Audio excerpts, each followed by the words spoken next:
C2C is at the forefront of creating an environment where fare evasion is not worth the gamble. I'm here to meet the individuals who are on the front line using the latest technology to tackle the persistent challenge of ticketless travel. Let's go. It's the small minority that costs the UK railways millions of pounds a year. Our honest, fare-paying passengers bear the burden of lost investment in C2C rail and communities. C2C strive to ensure that wherever possible, it's the fare evaders themselves, not fare or taxpayers, who pay the cost. I'm currently here with Marie. Marie, can you tell us more about your role? Yep, I'm a revenue protection officer. Protect the revenue between Shoeburyness and Fenchurch Street, doing multiple operations and revenue duties. Why is ticketless travel a problem?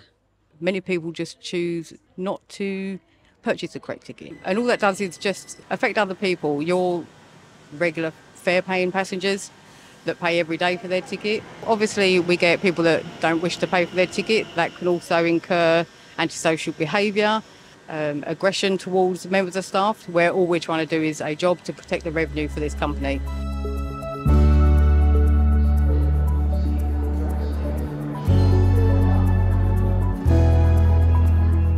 Can you tell me more about how you collect data and intelligence? What tools do you have at your disposal? It's a smart card, so it's like tap data.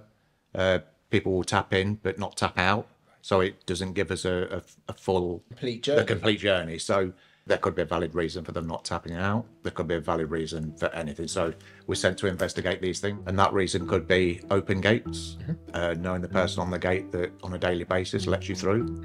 So there could be a number of reasons that they're not tapping, but what we normally find is they're not tapping because they're not actually travelling to that station. Right. They're travelling further. So sometimes it's not irregular data you're looking at. It might be regular, like a fixed pattern of behaviour. Yes. What other technology can you employ to gather data and intelligence?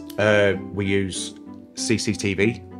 I think there's over 2,000 cameras on the trains and within the station, so there's not a lot of places you can go without being caught on CCTV. Body-worn cameras we use as evidence. 2 weeks ago, I was looking for a certain person. We'd gathered all the intel on this certain person. We knew where she was travelling, what time she was travelling, and what train she was going to be on. Gathered enough intelligence to identify her. She came through, we identified her when she came through the gates, and she sat on the train. I was with my colleague when she waved at somebody outside. So it's like, well, who's this? He came in and he sat next to her. So we made the follow, and I said to my colleague, I said, just out of curiosity, check the gentleman's smart card. Yep. I says, while I, speak to the one that we're following. And it turned out to be a husband who had been doing exactly the same as his wife, and they've both been doing it for over 2 years, and we prosecuted them for £5,500 each. Oh, wow. No, it isn't fair. And as I said, if we don't get you today, we will get you tomorrow or the day after. It's just not worth a gamble. Okay. The rollout of body-worn video plays a crucial role in C2C's commitment to the safety and protection of its customers and colleagues. Everyone should be able to go about their day without fear or intimidation, and C2C will always work with the police to push the strongest sentences possible for offenders.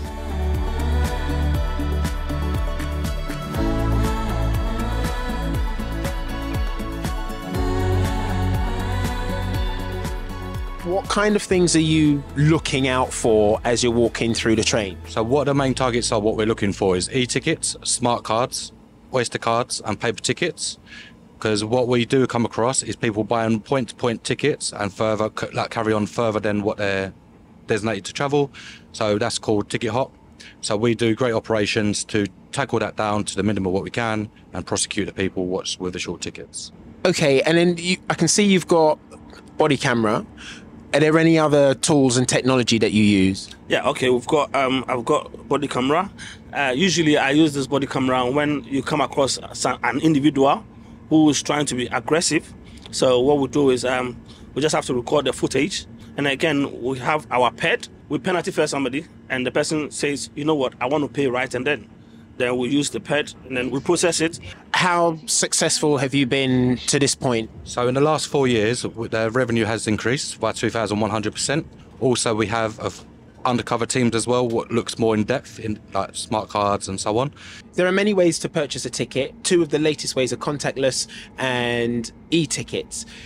I've got a paper ticket today, but how do you check for people who say they've used a credit or debit card? So what we have is called a revenue device. So this is how we're going to check, like if you've touched in validations with your personal bank cards. So it verifies by scanning it physically? It does, yes. Okay. So that indicates to us if you've got a valid card for travel. So for example, it shows us it's been passed, so it's been validated, and it shows with a reference number what's linked to TfL systems. So the people what don't show us the accurate cards, what they've tapped in with at the start of their journey, there's called a thing of free strike. So when you get to the free strike, then Transport for London will block the card. So that card will be no longer active on any services using the travel industry. So therefore, the card will still work in retail and other shops and methods, but it just won't work on any transports. When we scan the e-ticket, it tells us the exact time you bought it. And C2C rules is like, get the ticket before you join the train. So you should have the ticket before you come on board on the train. With our device, we detect whether you just bought a ticket now, and then if you bought a ticket like an adult, you bought a child ticket, it also tells us that this is an adult using a child ticket as well. Tell us about the biggest fish you've caught. I went to work at Pitsy, and I saw somebody using a smart card, but what the person does is he always buy a short journey, from Pitsy to Basildon, and I got to know that he always get off at West Ham. He's not paying for his full journey. He got the smart card since 2021, right? And he started this in 2022. Can you estimate how much you think he owes? Estimating, I can say roughly be about £4,000. Wowzers. Like my colleagues, like plainclothes, they have catch people hitting like into £10,000 to £20,000 for a fare avoidance. So their main tasks are they go back multiple years and claim back every journey they have done. So now they're gaining the final bit of evidence, preparing it for the court.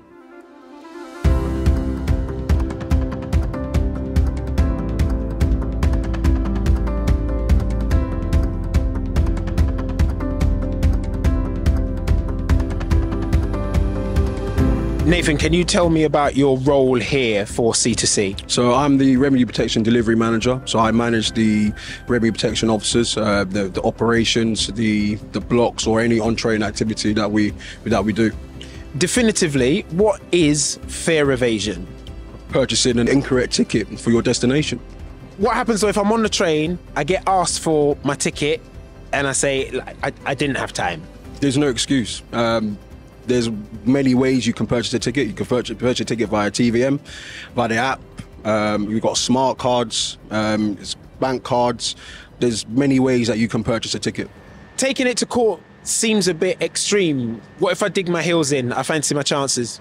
Well, over the last 12 months, C2C have taken 350 people to court, and we've won every single case. So why chance it and why risk it? Your 100% success rate is really impressive. How do you achieve that?